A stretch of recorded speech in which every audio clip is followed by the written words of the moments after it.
Excel চাকরি ইন্টারভিউতে আপনাকে যদি এরকম একটি সেলস ডাটা দিয়ে বলা হয়, এর মধ্য থেকে সেলস ইউনিটগুলো আলাদা করে পাশের কলামে বসাতে।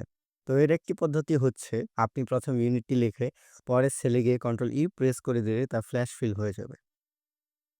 কিন্তু এই পদ্ধতিতে একটি সমস্যা হচ্ছে এটি ডাইনামিক নয়। অর্থাৎ সেলস ইউনিট পরিবর্তন হলে তা অটোমেটিক পরিবর্তন হবে না।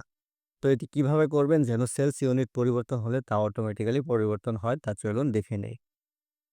প্রথমেই আপনি ফর্মুলা বারে গিয়ে ইকুয়াল প্রেস করে রেগ এক্সট্রাক্ট ফর্মুলাটি সিলেক্ট করে নেবেন। এরপর টেক্সট হিসেবে আপনি সেলস ডাটাটি সিলেক্ট করে নেবেন। কমা দিয়ে প্যাটার্ন হিসেবে আপনি inverted comma backslash D plus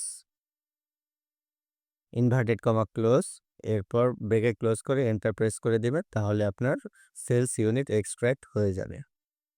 এরপর আপনি যদি এখানে সেলস ইউনিট পরিবর্তন করেন তাহলে তা অটোমেটিক্যালি পরিবর্তন হয়ে যাবে।